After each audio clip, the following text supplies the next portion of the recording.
os livros que alimentaram a vida daquela irmã Teresa foram colocados sob suspeita e mandados ao fogo. Ninguém mais pode ler. Ela sofre terrivelmente, mas entende que Deus quer que ela passe por aquela provação. Porque ela tinha dito que ela nunca ousava ir para a oração sem o livro na mão. Mesmo que às vezes ela não abrisse. O livro da vida, ela diz isso.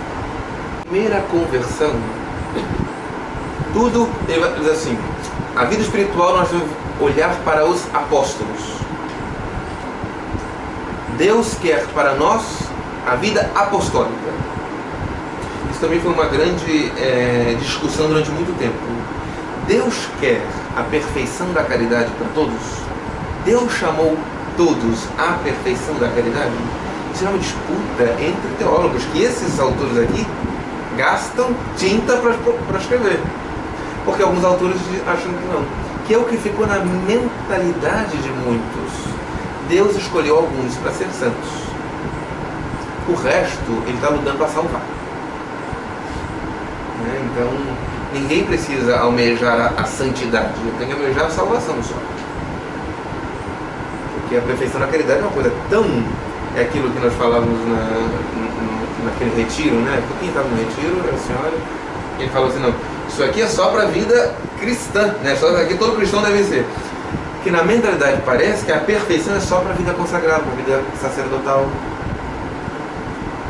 E aí entra aquela questão. Quando nós falarmos mais à frente, nós vamos tocar. O demônio sabe utilizar isso até mesmo para tentações. A gente percebe que alguém sai do seminário ou deixa a vida consagrada. A gente percebe que não é uma questão vocacional. É uma questão de fé. Quando muitos, não todos, obviamente, se perdem completamente. Porque no fundo parece que é o seguinte, a vida consagrada é que é exigente. Isso pesa. Eu quero um pouco mais, eu quero uma vida um pouco mais light. Né? Pelo amor de Deus, eu quero. É o que o diabo pode colocar. Facilmente coloca. Bom, voltando. Então ele faz Então esses autores discutiam, tanto que no começo do século passado, quando Deus mostrou para São José Maria Escrivão, um sacerdote espanhol, que ele chama os leigos à santidade no meio do mundo, ele parecia um louco e foi chamado de louco.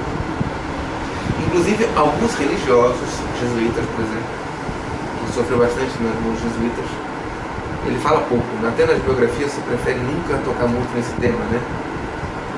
Os jesuítas iam na casa dos pais dos jovens e diziam, olha, não deixe o seu filho ir com esse padre escrivão, porque olha a loucura, ele está dizendo que eles vão ser santos sem ser frades, sem ser padres, sem ser religioso. Olha que loucura que ele está falando. Foi acusado de modernista, de maçom, um monte de coisa. E depois, ou seja, foi atacado por isso. E depois do concílio, ele continua a mesma coisa que antes, foi atacado pelo contrário, dizendo que ele era conservador, tradicionalista, sem mudar nada. Sem mudar absolutamente nada. Antes era revolucionário, modernista, herege, maçom. Depois, como até hoje, a obra é vista como ultraconservadora, mas é tal qual que Santa Maria quis que fosse. Deus quis através dele. Bom, Deus mostrou a ele, então, essa chamada universal santidade. E esses autores, o Garrigou Lagrange, o Roy Marin, eles apresentam, então, não, Deus quer a santidade de todos. Todos são chamados a santidade. E o grande coroamento de tudo isto veio exatamente no Concílio Vaticano II. Foi a primeira vez que o magistério da Igreja, de maneira solene, afirmou que Deus chamou todos à santidade. Tanto que o Papa Paulo VI disse que o centro do concílio, muitos não conseguem entender, parece que o centro do concílio foi a missa em português virada do povo, essas mudanças acidentais. Não. O centro do concílio para Paulo VI era a chamada universal à santidade. A Igreja confirma solenemente que todos são chamados à perfeição da caridade, à santidade. E o Padre Garrigou Lagrange apresenta isso olhando para os apóstolos. Nós somos chamados à perfeição da caridade à maneira dos apóstolos. E os apóstolos, se nós olharmos bem os evangelhos, eles não começam como estão lá depois do Pentecostes, como estão lá na hora do martírio, etc. Eles são ciumentos entre eles, medrosos, invejosos, intemperantes. Por quê? Eles têm que ser purificados. Então, o Padre Garrigou Lagrange diz que a primeira conversão é o vem e segue. Jesus passa em nossas vidas e nos chama a segui-lo. É a primeira conversão. Então, chama São Pedro e Santo André lá do seu barco, vem. Chama Mateus, do cobrador de impostos, vem. Chama aquele outro, vem. A primeira grande conversão da alma é o seguimento de Cristo. Nesse momento, a alma então tem que purificar-se da sua vida antes de seguir a Cristo. E como se purifica? Que segmento é esse? É o segmento dos 10 mandamentos. Então, se nós pudéssemos dizer dessa maneira, a espiritualidade da via purgativa, a espiritualidade da primeira conversão é o decálogo, são os 10 mandamentos. Deus nos chama para quê? Para amar a Deus sobre todas as coisas, a não tomar seu santo nome em vão, a guardar domingos e festas, a honrar pai e mãe, a não matar, a não pecar contra a castidade, a não furtar, a não levantar falso testemunho, a não desejar a mulher do próximo, a não cobiçar as coisas alheias. O seguimento de Cristo é para isso. Então, em palavras de via purgativa, ou em palavras de São Tomás, os iniciantes, o que Deus espera dos iniciantes é isto.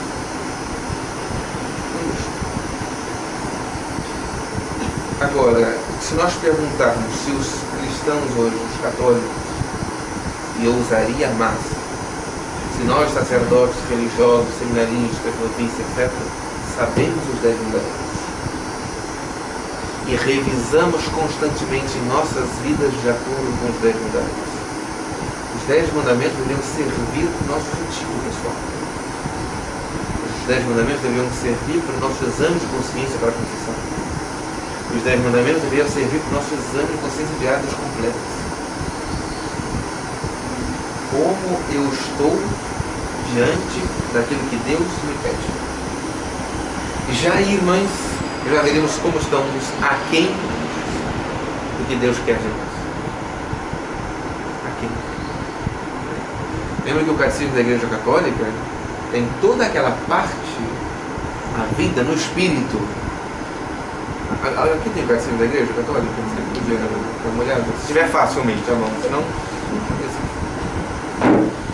Toda a parte da vida no Espírito é um comentário, só isso, aos 10 mandamentos.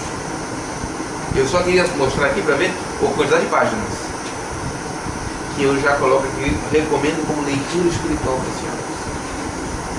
Utilizem essa parte do catecismo para ler. Não só estudar, ler como leitura espiritual mesmo. Deus está me instruindo através da igreja o que Ele quer a partir de cada um desses 10 mandamentos. Por quê? Porque esta é a essência da via purgativa. Nós não avançamos na vida espiritual, nós não sairemos da via purgativa enquanto não vivermos os 10 mandamentos de maneira heróica. Eu só queria mostrar aqui, então, essa da página 461.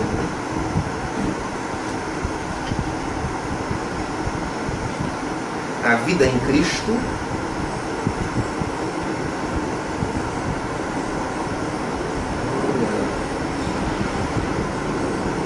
Pio XII. Eu tenho um carinho muito grande com o Pio XII.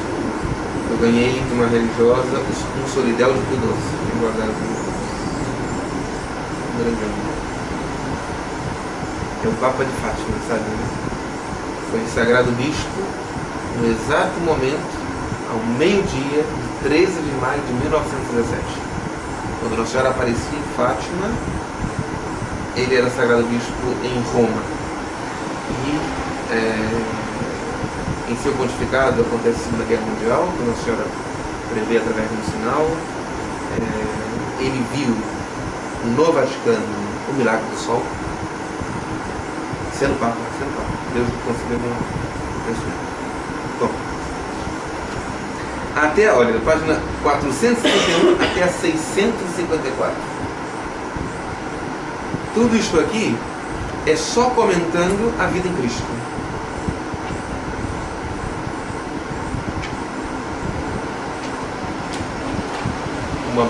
Uma pequena introdução e depois, mas não tão pequena introdução, uma introdução e depois um comentário de mandamento por mandamento.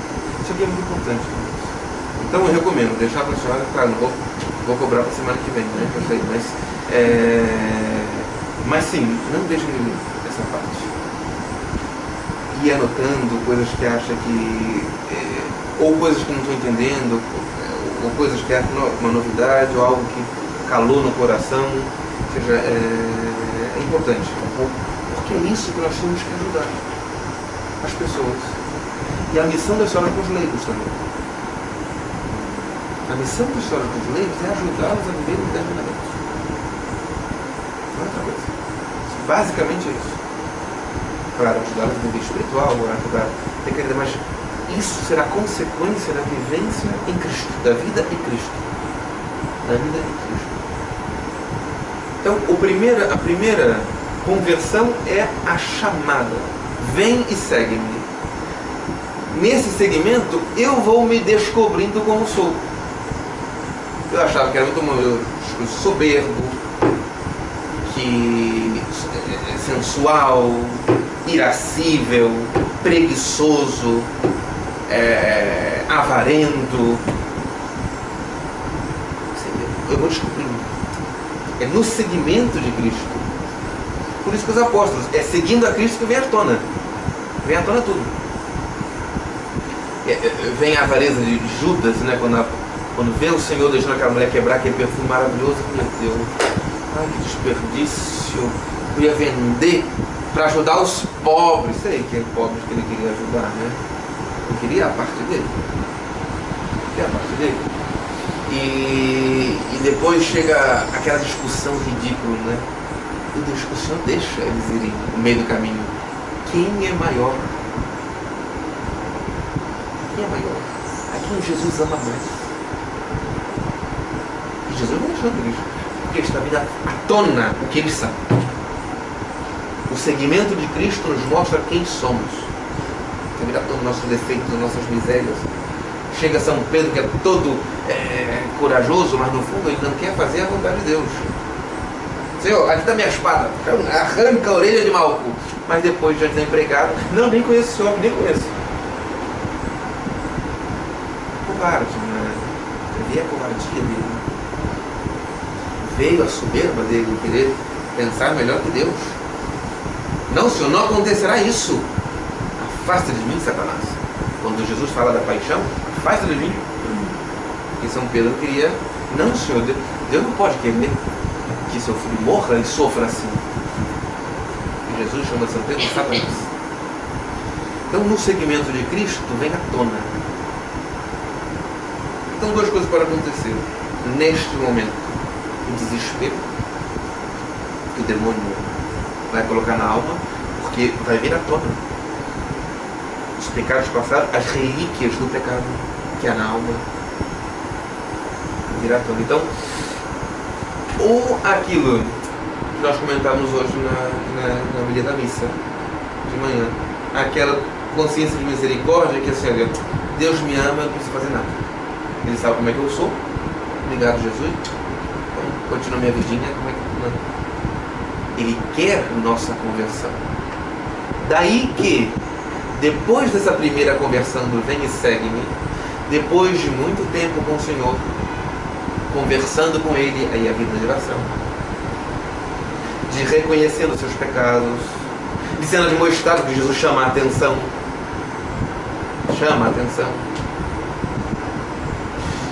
de começar a praticar a misericórdia. Jesus, olha, mandou 70 anos, vai, pregue meu nome, vai. De trabalhos apostólicos, depois de ter alimentado a multidão, ajude a necessidade do próximo. Depois de tudo isso, depois de toda aquela convivência com o Senhor, Ele quer purificar essas relíquias todas do pecado. Eles já sabem como são. Então a segunda grande conversão, que é a mais difícil, e então é onde muitos retrocedem e não avançam, é o Calvário, é a cruz. E na hora da cruz, as multidões abandonam, seus discípulos o deixam. Só fica a Virgem Maria, algumas mulheres e o apóstolo Virgem São João. O resto, todos foram embora. Essa segunda conversão é a mais difícil, porque exatamente é o abandono da cruz. Deus nos purifica de uma maneira que nós não entendemos, não compreendemos e no fundo não queremos aceitar. Deus tem seus caminhos. Deus tem seus caminhos. Para Gabriela morte, o exorcista, como